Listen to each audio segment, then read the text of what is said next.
and welcome to the 4th edition of Minority Caucus here on JoyNews TV. Last week we had an engaging discourse on government's hoax website characterized with stolen, non-existent projects and mediocre accomplishments. Today's edition promises to be more insightful. The NPP made us believe that a change will be better for us in 2016, but today we have the unique opportunity to right the wrong. In 96 days, Ghana will go to the polls. The various political parties are building momentum towards the election, but one thing that has dominated the airwaves is the stinking, ravaging Agyapa deal, which many analysts and experts have described as a corrupt deal allegedly cooked by some friends, family and cronies of President Akufo-Addo. If you recall, same time 2016, John Dramani Mahama was seen commissioning major projects across the country. Yet today, government seeks to cede our expected mineral royalties in exchange for a lump sum of $500 million from Agyapa Royalties Limited to carry out infrastructural projects. If you ever thought the PDS scandal was the biggest scam ever perpetrated on the good people of Ghana, wait until you hear the details of the Asase Agyapa scandal being fronted by these same characters. In today's edition, we will dig the Agyapa scandal and bring out some shocking facts with my guest, who is the former Deputy Minister of Finance and a Member of Parliament for Ejumako Enyan Esiem. Stay with us. We'll be right back. The agreement, as many of you have read, seeks to mortgage Ghana's future mineral royalties and long-term national assets in perpetuity without any due regard to its implications on future national revenue streams. An authority, I state without fear of contradiction, that until 2012 in our country's history, gold accounted for the highest contributor to government revenue, contributing 4% to national revenue in the year 2017. The government, through Nana Addo Dankwa, sought to use a special purpose vehicle known as Agyapa Royalties. And for many of you, you should be interested when Agyapa Royalties was incorporated. I believe not later before 10th August, just 10th August. Then on the 14th of, between 9th and 10th August, then on 14th of August, it wins this major transaction again for your record. On an offshore company in JC in the Channels Island, and let me repeat it, Agyapa Royalties incorporated as an offshore company in JC. So don't confuse the registration in JC with the registration with the Registrar General of Ghana, as is required by Ghanaian law.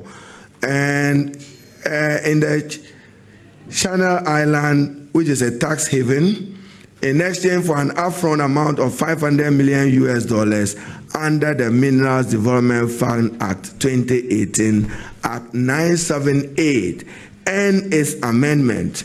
And strangely, this amendment act was yet to be assented to by President Nana Addo Dankwa as required of him under Article 106, 7, 8, 9, 10, 11, my emphasis. Mr. Speaker, if you refer to Appendix 4B, mineral royalties alone, the state is required, based on the revenue streams, we are getting more than 1 billion cedis per annum. Mr. Speaker, when you convert the billion cedis per annum into dollars, it's almost $200 million every year for the state. And even in 2016, the minister confirms that we got about $120 million. And so if you are getting about $200 million per annum, why do you want to rush to go and take $500 million? And what they are doing is to mortgage 75.6% of our mineral revenues going forward forever for this so-called Agyapa company. Mr. Speaker, the question is, if President Akufo-Addo, Ghana was your company and you were the board chairman, would you bring this document for us to approve? No. Would you bring this document for us to approve? You get $200 million per annum, and you insist that you want to take 500 million and seed 140 million per annum to a so-called SPV. Mr. Speaker, this is unfortunate. And like the learned former Deputy Attorney General said, this transaction is opaque. This transaction does not meet best practices. This transaction is inimical to this country. This transaction is detrimental to the forward march of this country. This is another Ameri in the making. This is another PDS in the making. Mr. Speaker, this agreement, and what are they saying? The Deputy Minister says that it is not debt. Mr. Speaker, those who understand finance should listen. You go and borrow money or go and take money and say that this is not debt. I've taken 500 million, it's not debt. But every month, when I receive my income, come and take 50% of that money to service that facility. If this is not debt, what is it? Mr. Speaker, but why are we here? That is critical. And the chairman of the committee says that we need urgent money. Mr. Speaker, when you took over, our debt level was 120 billion. Today, you have confirmed that our debt level is over 250 billion. You have increased our debts by more than 100 billion, and there's nothing to show for it. And just 4 months to elections, having realized that you are losing the elections, having realized that there's nothing to show for, you want to railroad and rush through a so-called 500 million facility. Mr. Speaker, when I entered this parliament, I swore an oath, and I speak on behalf of the minority, that we shall do what is good, what is proper, and protect the interests of this country. Mr. Speaker, the minority side, we are patriots. We believe in Ghana. We believe in the right thing. We will not be part of an illegality today, tomorrow, the day before tomorrow, or forever. Mr. Speaker, indeed, we wash our hands clearly.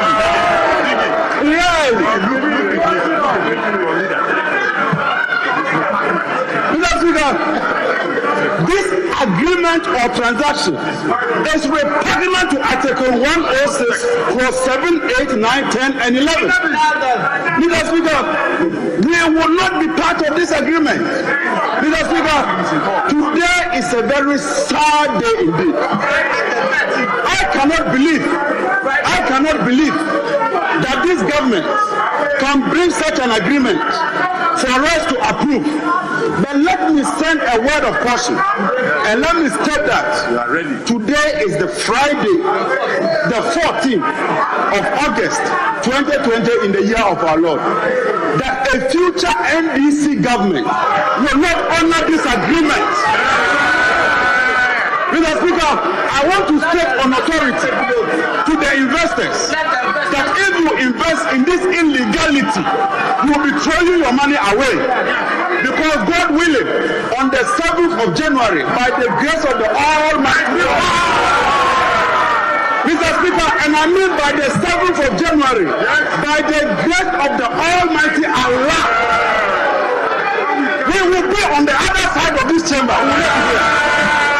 And when we are there, all those who are perpetrating this, you shall be held to accountable, you shall be held liable, and you will answer for your deeds. Mr. Speaker, in conclusion,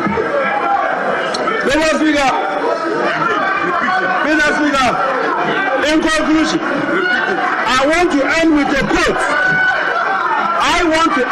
quote. And this is my favorite quote.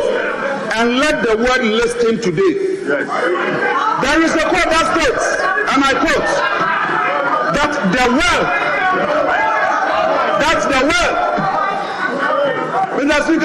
that the well, I want them to be quiet. The well suffers a lot, not because of the violence of the bad people, but because of the silence of the good people. We are the good people in this chamber.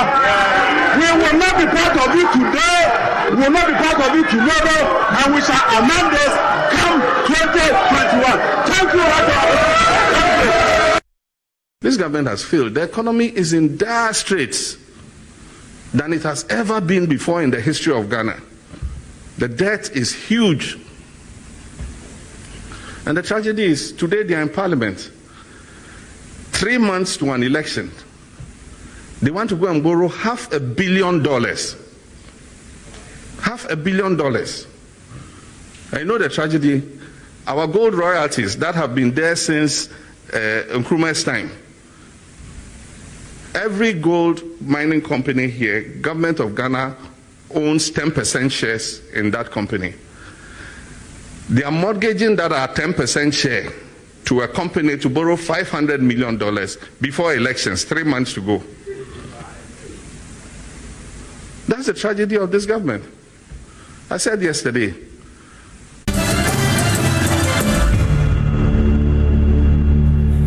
Indeed, it's a very sad situation, but let me welcome my guests for this evening, the Honourable Ato Forson, is Member of Parliament for Ejumako Inyan ACM Constituency.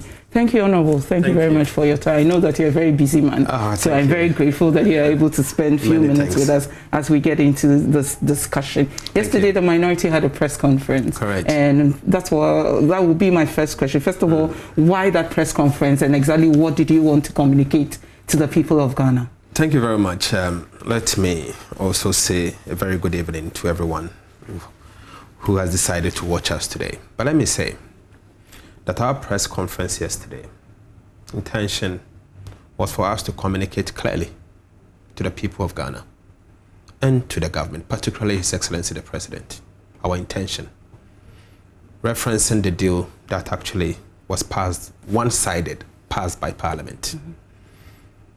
Unfortunately, until yesterday's press conference, people have heard about it. The information out there is a bit little, and people don't seem to understand it. So we felt there was the need for us to come to explain our position to the public, hence our press conference. And did you achieve that? In fact, I would say yes. Ghanaians are appreciating the facts. And the facts are the facts. The fact is simple.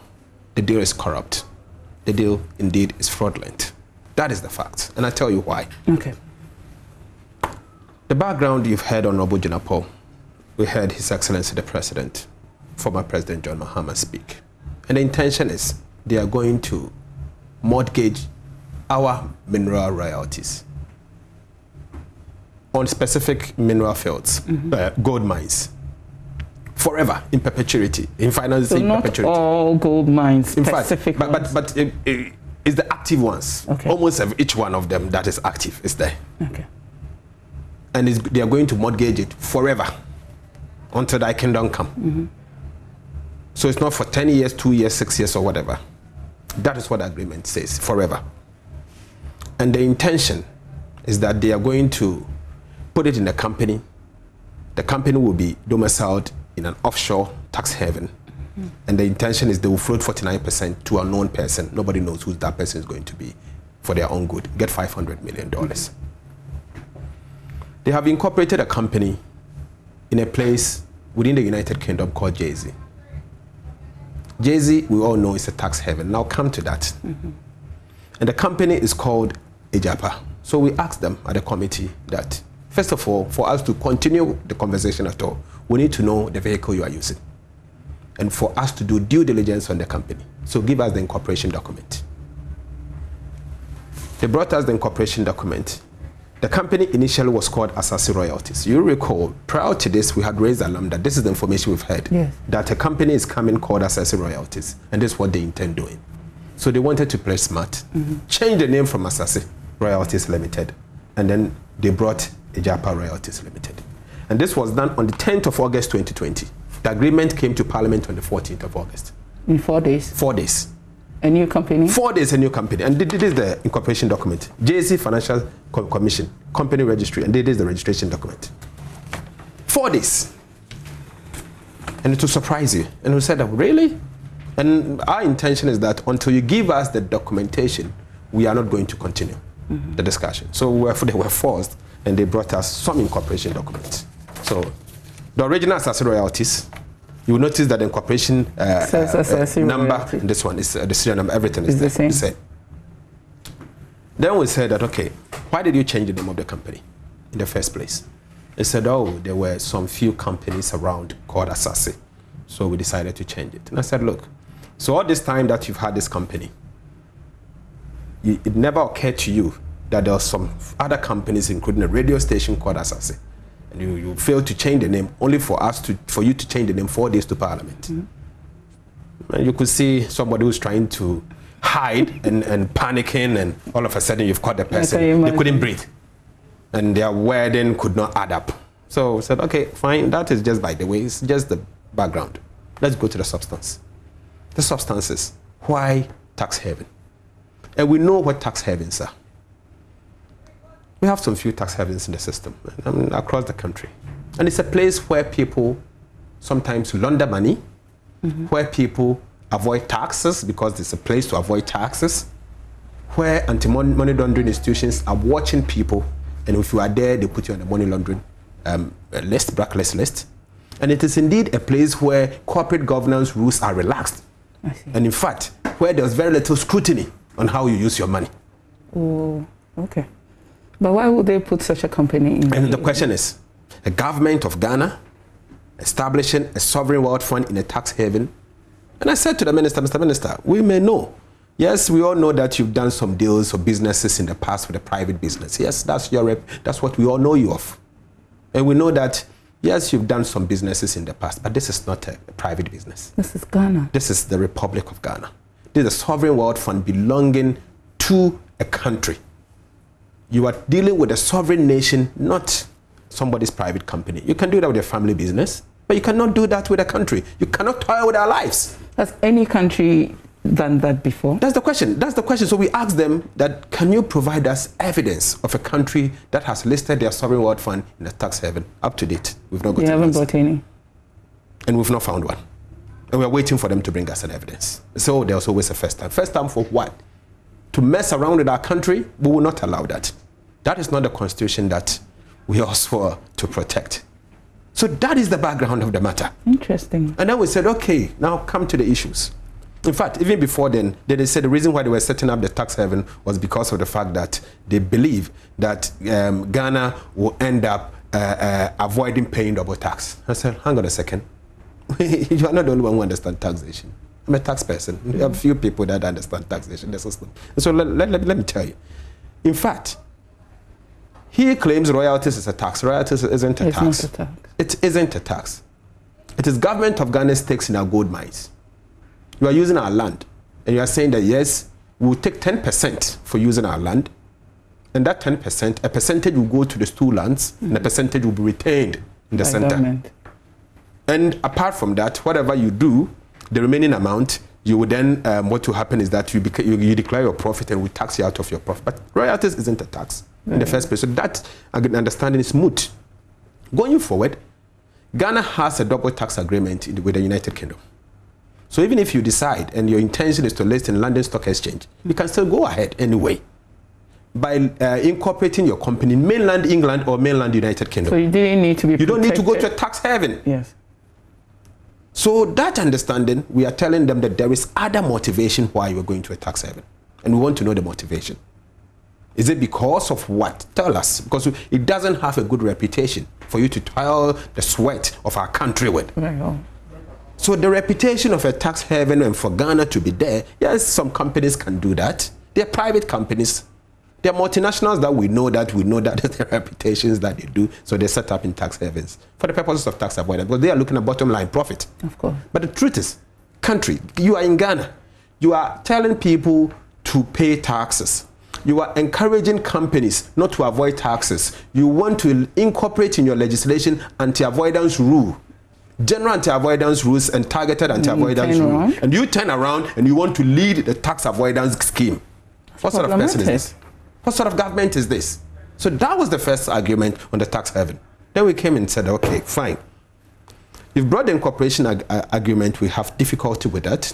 You have difficulty again with the where you have decided to domicile the company. We have a problem with that. Then let's move to the substance of the matter. How much is going to cost the nation in coming out to the structure like this? They say, we don't know. Who are the people advising you? They don't know. They will give us the information later. How much have you paid so far? They were wobbling until they said, we'll push further. I said, look, I have been told that $5 million has so far been spent. Can you confirm that? They said, it's not up to that amount, it's up to $2 million. Can we have evidence? We are still waiting until today. Who were the beneficiaries? They said, oh, they will provide us the list. And the question is, we have seen in the document that yes, there are other legal firms, including a brother of the president and the finance minister, Gabi Ochedakon's legal firm, Africa Legal Center. And our argument is simple. We know how close he is with the administration. We know he wields some powers or some form of influence in the administration, obviously because of his role he plays as a member of a family. And the question is, did he use his influence to get an agreement? And where was it advertised? And the question is, we want to know, did he follow the procurement process to be there? Was he the only Ghanaian legal firm that can do the agreement? What went into the procurement selection processes? And we needed to know. And these are legitimate questions. And then we want to know, and these are legitimate questions. And what we are saying is simple. How much, what is his fees? How much have you paid him so far? How much left to be paid? And we want to establish whether that payment is at arm's length or not. And arm's length is, if you do the same work, two of us do the same work, we should expect to be paid the same. The same. Okay?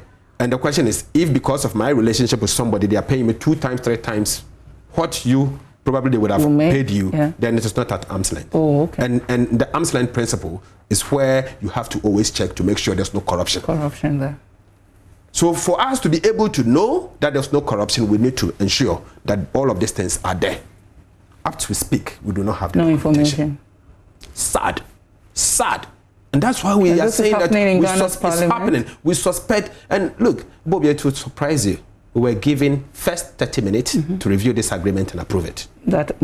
This box is not, it's 7 times of this, 7 times of this. And each one is a minimum of 50 pages, 7 times, 4 hours. 30 minutes. First time, 30 minutes, and I protested together with my colleagues, the Honorable Jinapo and the rest. And we protected Honorable Fifi. Well, we said, look, we're not going to allow this. So first, we're not going to agree with you. Give us some time. Let's go through. And they said, okay, go and let's come back at 12, which is about 4 hours. So we had some 4 hours to look at it. And 4 hours wasn't good enough. But why was it that urgent? You see, the government, we saw some indecent haste in government's activity to get this approved, whether because they don't have money. Look, a friend was just telling me that even members of parliament, I just checked, we've not been paid our salaries. I see. So you see, it looks like they are cash trapped and they need cash at all costs. Yeah. So what they want to do is to sell every asset left, right, and center and get the money just for purposes of elections and mortgage it. And it's not only that. Maybe somebody has some interest somewhere. Somebody may have some interest somewhere. Because why the indecent haste? Is it only because they don't have money? Obviously, it's questionable because you are wondering why they will rush. Yeah, so there are serious things that we will have to interrogate. Not only that, Obi. Then we came to the issue of we need to ascertain the key, the elephant in the room. How much is the company? Because we need to know. You said you are going to all Ghana's specified oil and mineral gold fields, all the royalties. You are going to assign all of them into this company called Agyapa. Forever. So we said that, okay, and that company, you are going to sell 49% to somebody we don't know. And this is the part I want to spend some time on. Okay. So then 49%. 49%. So that they are going to list on the stock exchange for people to buy. Yeah. So in the first place, you need to know the asset belongs to Ghana. It doesn't belong to our finance minister. Of course. Neither does it belong to our president, Akufo-Addo. It belongs to all of us. So it belongs to all of us. And so what we are saying is, if you assign all of this wealth that belongs to the nation into a company called Agyapa, we need to know the value of that company. Okay. This company that we are handing over the 49%. Yes. No, this company that we are putting the entire 100% into. What will be the value if we give all our assets into the company? So then that company has become a national company. Of course. So we need to know the company's worth. The worth of the company. And for us to know the worth of the company, you will need to give me the projected cash flows from day one till forever. But this company is 4 days old. What kind of information were you looking for? and so that we'll be able to know the value, we can discount it and today's present value. So we know today the value of the company. That's a formula we do it. We use for the purposes of analysis in things like this. So we came out and said, look, they said, give me the cash flows. We're scratching their heads that, oh, they can't give us the cash flows. They have some 2 years cash flows and they can give to us. Look at the cash flows. The past 2019 one, 2020, which is ended, and 2021. That's the only one they gave to us. How much is that? Without any assumptions.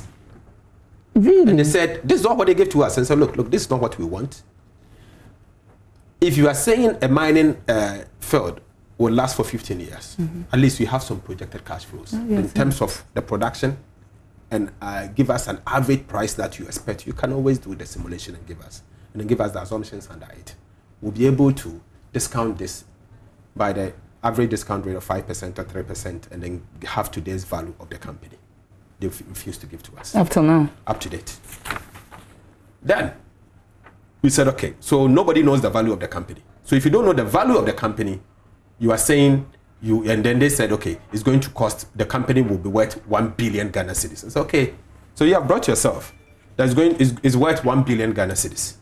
So if it's worth 1 billion Ghana cedis, let's ask you a simple question. $1 billion US. That's the worth of the company. How did you arrive at the 1 billion? 1 billion US dollars. What's the breakdown? Why we don't have it. You're still waiting. You're still waiting.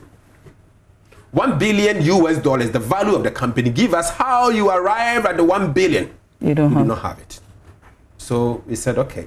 And the minister himself, as part of the discussion, he said, oh, we've noticed that we are getting an average of 150 million US dollars per annum. So, okay, that is enough information for me to be able to do my maths and come to the value of the company. So 150 million US dollars. And even that is very conservative.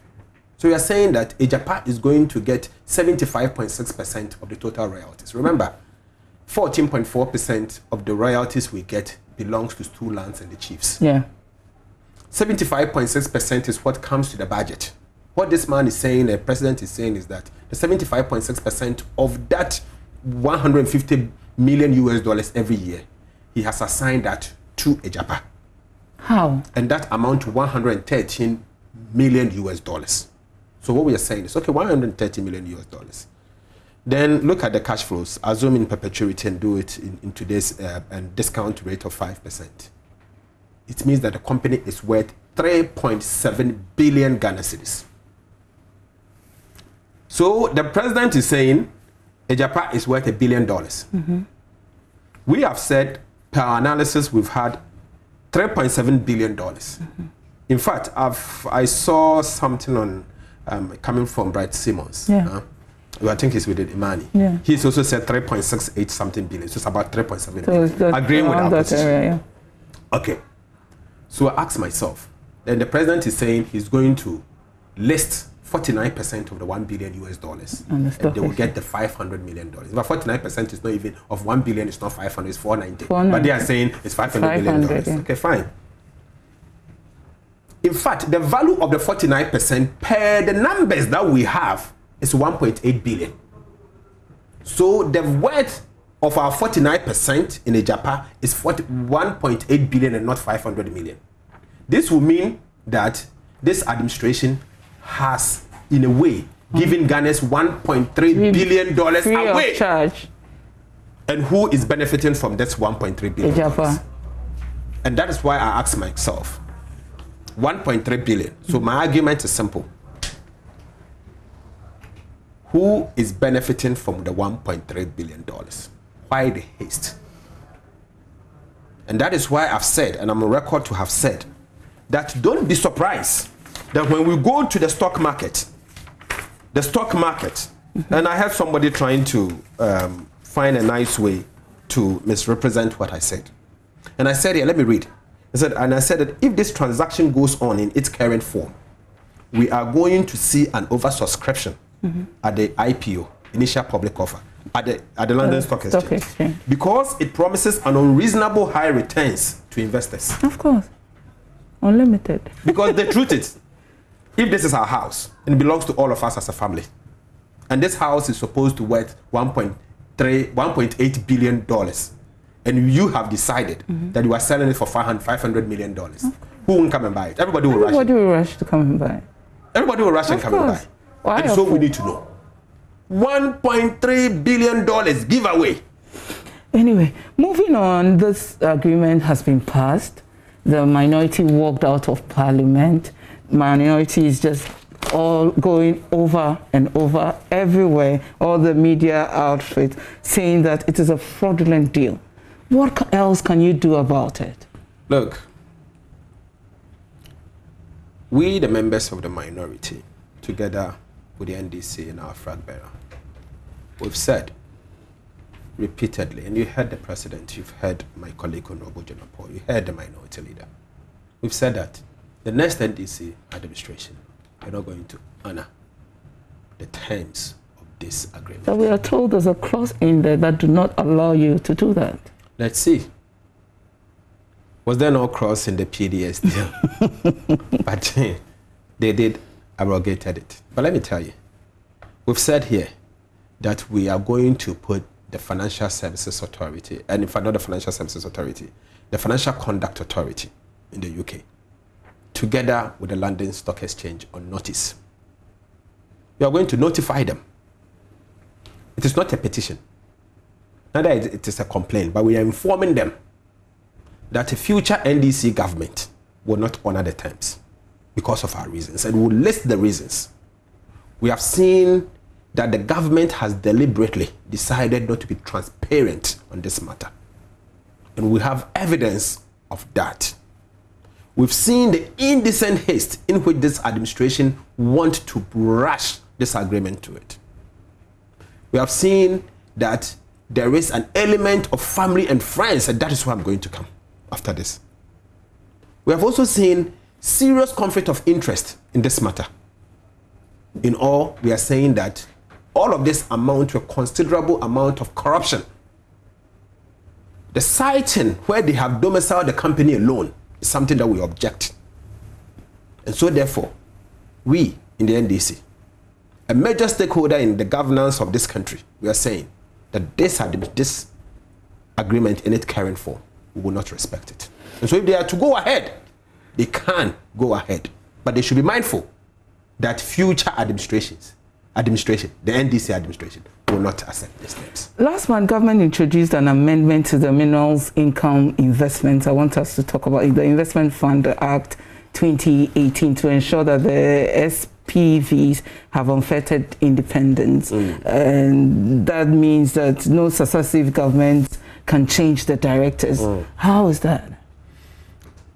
You know, this amendment actually went through Parliament at the time that we were doing the limited the voter registration, when most members of Parliament were busy in their constituency, and then they decided to quickly smuggle it through Parliament and get it done quickly.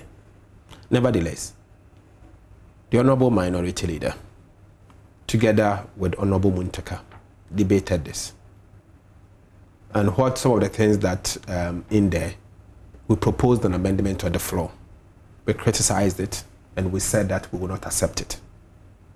It was our hope that this administration, or members of Parliament from the other side, would have supported us so that we defeat this.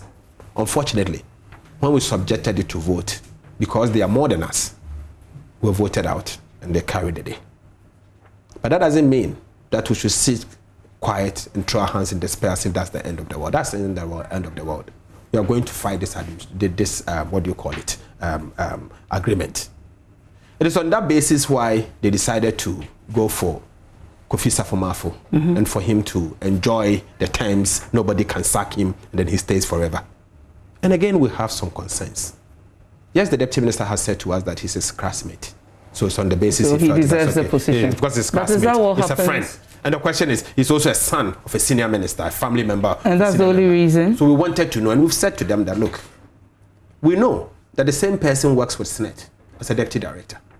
Is he the only person in Ghana that can do this job? Did they subjected his application into a competitive interview and selection process? Was he the only one that was interviewed?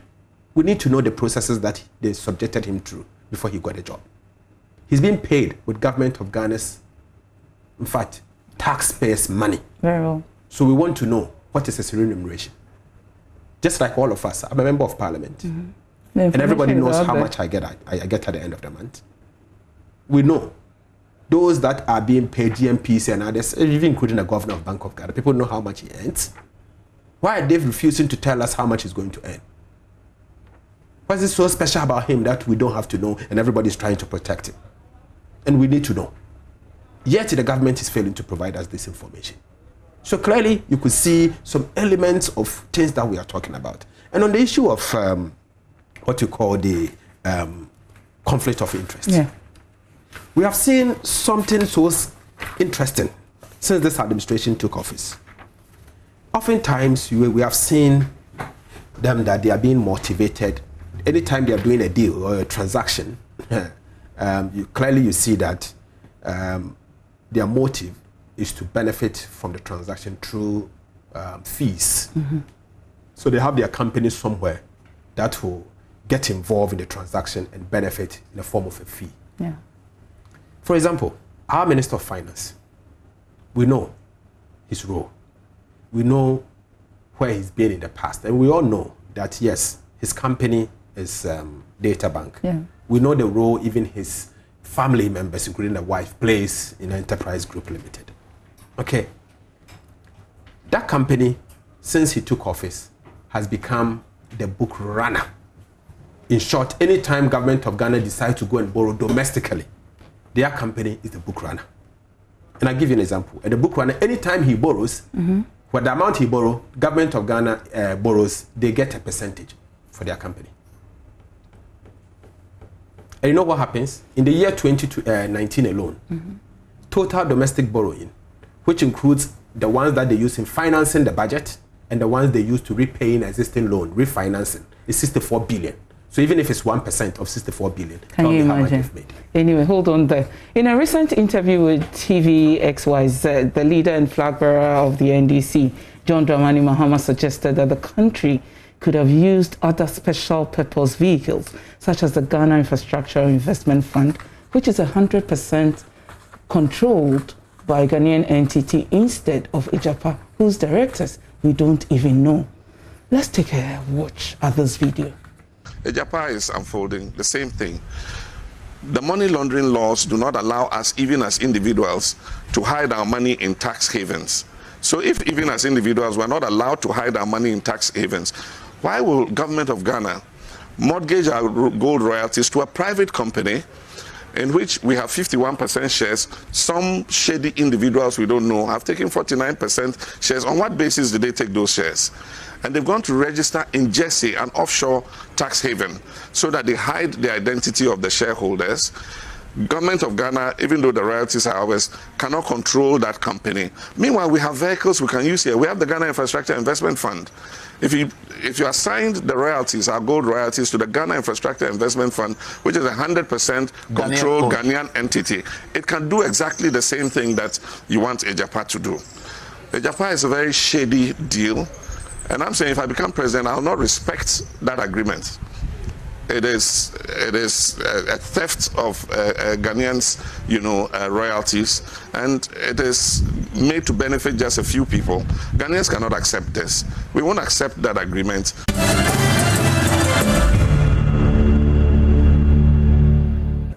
So clearly the flag bearer says it's a shady deal. And he doesn't care what he will take. When he takes the reins of government, he will certainly not. And you see, when the flag bearer said this earlier, people did not appreciate the reasons. Now they are beginning to appreciate it. And now that we are bringing everything together, people understand. It's beginning to make sense. Yes. something that the nation should have benefited $1.8 billion from. 500 million. Now we are getting 500 million. So what's the 1.5? So 1.3 billion US dollars is a giveaway. Free of Ghana charge. government money. And tell me what $1.3 billion can do. And I am also told that this $1.3 billion. In fact, free SHS, all what they have been talking about is only $3 billion. $1.3 billion is approximately 6 billion Ghana cedis. Tell me what it can how do. many schools it can build. The number of e-blocks that we can put together to end this traffic light system that we have. Double track. Anyway, I'm told that this deal was passed based on the amended law yet to be assented to by the president. Is that constitutional? Can that happen? It is against the constitution. If you look at so why is it happening? If you look at Article 106 of the Constitution, 106(1) to 9, you will understand our position. The bill, as we speak, at the time of the agreement, had not even left Parliament after Parliament has approved it to go to the president for the president to assent to it. Yet this administration was so much in haste that they couldn't even wait. They couldn't wait than to just rush it through Parliament and get parliamentary approval. So we said that, look, what you are doing has future implications. To the extent that the main leg of the agreement is the Act of Parliament that is yet to come to force. In fact, it has just left Parliament after going through the third reading, and we're waiting for the president to assent to it before it becomes a law. Until then, this agreement is null and void. And why are they still going ahead? And they still went ahead. In fact, after we raised the issues, the learned Honorable Ayini did an excellent work on this matter and brought a number of case studies across the world and argued his case out. I'm sure they were touched by it and they noticed that where they are going is slippery. So when we left and boycotted and decided to walk out by leaving a strong statement that we said we will not agree to this, you know what they did? The majority leader, the Honorable Chairman Sabunsu, turned around and said, look, he's making some amendment that this agreement cannot come into force until the president has assented to it. Because he knew where we were going to go. And agreeing to that, the agreement as it is, at the time they were passing it, is unconstitutional. And we could take it to the Supreme Court and get the agreement rejected completely. In fact, if you look at Article 1815 of the Constitution, the terms and conditions of this agreement, because it's an international economic business transaction, should have come to Parliament. We do not have the terms and conditions. Nobody knows it. So where are we? There are a lot of things wrong with this administration as a result of their indecent haste. They could not even give members of Parliament 1 day for us to go through the agreement. They could not even provide information that we requested for critical information, very significant, for us to make a determination. Because for me as a member of Parliament to be able to say that I support it or I do not support it, I need to be educated. They claim to have used 2 years in negotiating the deal. So if you have used 2 years to negotiate the deal, give somebody 30 and you are giving me 30 minutes. minutes, am I a computer processor? Even if I'm a computer processor, wouldn't I wait for me to get all this information before? Yes, there are some of the agreements that we are very much, or oftentimes we are used to it. And they are not new in our system. So even if you give me 10 minutes, I know where to pick the key information from and ask the relevant questions. But look, not when government asset that is valued at 1.8 billion US dollars, 49% of Agyapa, or 49% of government mineral royalties, that is supposed to cost 1.8 billion, not when you have decided to sell it for $500 million and you expect me to keep quiet about it. But do you think that this is a loan that the people of Ghana really need, the government really needs? Look, this is a government that is abusing the support they had from the people of Ghana. And you know, oftentimes they've said that we have a big majority in Parliament so we can do what we want. They do not respect the mandate the people gave to them. They feel that they have an overwhelming victory and they have the mandate to misbehave. Successfully, most people that are supposed to speak in this country are not speaking.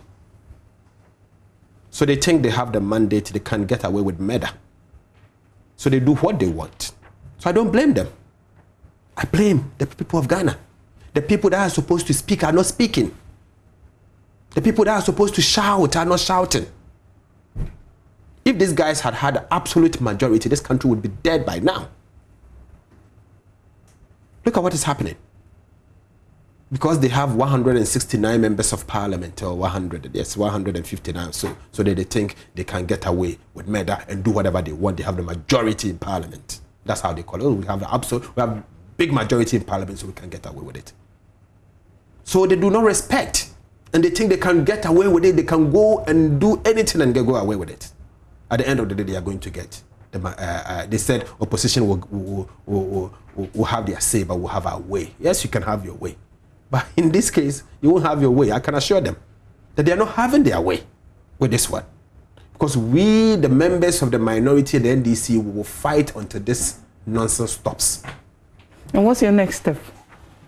I think we have said the first step. We are going to go to the stock exchange, the stock exchange and the financial sector authority, and financial conduct authority.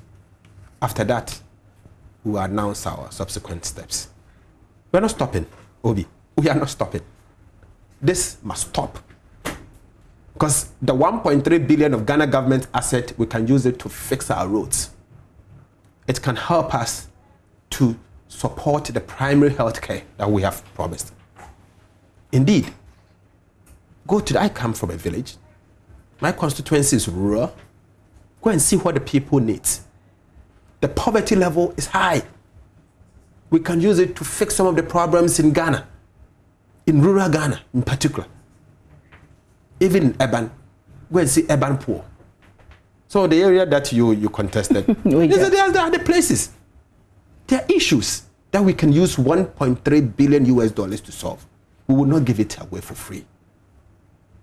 In an SPV, that people, everyone else is saying that where you have even domiciled it is questionable. The jurisdiction that you have placed the SPV is questionable. And yet, this is a government in Ethiopia. I will do what I want to do. We wish them well, but we can assure them this one, they won't succeed. You wish them well, you can assure them they will succeed. I want to talk about your constituency now for a few minutes before we get out of here. How's the constituency doing, and what are your chances this time? By the grace of God, I'm contesting for my fourth term as a member of parliament. Clearly, the good people of Agyapa Royalties Saga have indicated clearly that they want me to continue on the job. I've served them well. And it is evident when you go out there, people tells me, and the kind of overwhelming support that I'm getting anytime I visit the good people of Agyapa Royalties Saga is encouraging. I have no doubt that I will end up improving on my performance last election. And strangely, every election, I increase my votes. Well. The first time in 2008, I had 51.3% of the total vote cast. Second election, I had 52.3%, 1% increase. And then when the tsunami came in the year 2016, I still improved, and I had 53.7%. That's impressive. Cast. I believe that this time around, we are targeting 60%. Wow. In the central region. In the science of in the central region, and particularly the key word is the central region, where we swing. And clearly, we are going to even do better than that. You think that running mate will make any difference so far as the central region is concerned? Obviously. Why do you say so? She has a likable character. The central region actually had a president. And they voted for the president in the year 2008. And you think they are going to do the same? They are going to do better? In fact, they loved Mama Jane. And we love her. I'm one of us. One of the central region. Very well.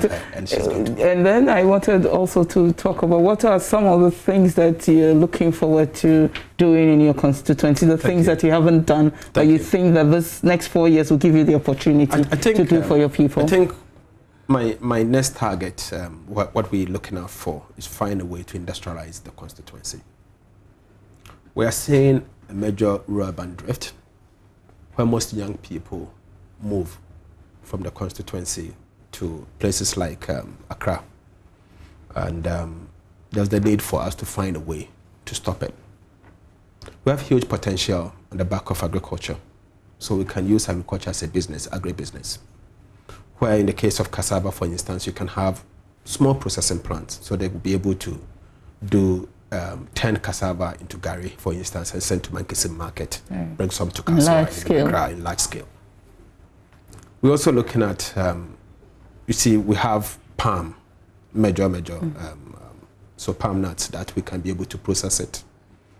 The likes of Fupraso oil palm can buy them, and if we process them, the liver brothers can come in, buy it in other ways to do what they do, and many more things that we can do. You have some of the Okada riders in your constituency? Not much. I mean, you've seen some sports. They use more of Mahama can do. I know, but the one, the former president was riding one today. I've seen that. You see the video? And I love that video. I did. I think next time when he comes to my constituency, I will encourage him to sit in one. Sit in one and just have this aboboya and co that they use to take the things from farm, bring it to the market and all of that. Look, another important thing that I believe is important, we've said, and His Excellency John Mahama has said it, and I think it's spot on, is the free TVET. And the fact that we are going to train people apprenticeship for free. For free. It's such an excellent policy. I tell you, I've been around the constituency and been going around, and I've met people that says that we want to learn a trade. Of course. Some of us have even finished senior secondary school, and they still want to learn a trade. They should be given the opportunity. The good number of them that are even school dropouts and they want jobs to do. Can take advantage. They can take advantage of the system and have skills. Skills, it's important. On my own small way as a member of parliament, the last year, I took about 1,000 people and helped them to learn a trade. That's good. Very good. Some are learning how to do, sewing. Design. We have others doing hairdressing, fitters. Others are doing tiling. They call it, a good number of them are doing carpentry, woodworks, and fitting and all of that. And honestly, the kind of feedback I get, it's encouraging. Very encouraging. Very encouraging. And then I think it's something that we are. Primary healthcare. Healthcare. Important. Primary healthcare, extremely important. I mean, things that national health insurance. In fact, what we can do with the primary healthcare, for me, it means that you will not need the national health insurance card for you to even go and renew it before you get access to primary health care. And it will surprise you, you will not appreciate it until you go to rural Ghana. When you go out there, clearly, there are people that beg and they, oh, can you please send me money to renew my national health insurance card before I can go to hospital? You see, under primary health care, you will not need to renew it. You just have to walk in. You walk in and you get served. The national health insurance can concentrate on the secondary. And it's important. Very important. And the last one I wanted to talk about, you know about John Mahama on the move? How you've seen him, he's been to the Volta region, he's in the Upper West now. What do you think about the reception he's getting from the people of Ghana? Change is on the way. You can see the frustration and the regrets. People that in the past did not come out to vote. And you can see the despondency on the part of even the people that voted for MPP, and they said we've regretted. And we said that, look, we thought this man was going to be magical. We thought MPP is bringing so much policies. Never knew all of this was a hoax. And you can see people that are so disappointed. They felt that this administration was going to do so much and said that, look, the corruption that we are seeing is uncalled for. In fact, it's something that we have never seen in our history before. If I'm not joking, this administration, what with the kind of corruption that we are seeing, we've never witnessed it in the Fourth Republic. So you think that it gives the flag bearer a very good chance? President John Mahama is on his way to victory. And on the 7th of December? The signs are clear. It doesn't mean we should be complacent. We have to continue doing the work. Because look, these guys out there, they are cunning. They can lie. And so what is important for us to continue hammering our policies and also to protect the ballot at the last minute. Because they're up to something. They know they've lost it. So you could see their frustration and the plan to possibly either rig or find a way to scare and people from registering. And is the NDC ready? Oh, yeah, that one I can assure you that we are very determined. We want to make sure that, including yourself, we should all ensure that wherever we come from, it's the polling station that matters. We should protect the ballot. Make sure our people come out to register, vote, and then when it's voted, counted, recorded on the pink sheet, and we have evidence. That is what matters. That's the ultimate. That's what matters. Thank you very much. I've really enjoyed this discussion, I must say. It has been an eye-opening encounter with my guest, the Honorable Attoforson. Thank you, viewers, for staying tuned on the unraveling of the newest state capture, a deal shrouded in secrecy and fraught with many unanswered questions, the Agyapa deal. Unfortunately, this is where we draw the curtain on tonight's edition of Minority Caucus. Make time with us, same time next week. I was ably produced by Yaya Kuku and Abna Babu. My name is Obobia Dakumpuku. Thank you very much for your time. Have a good evening.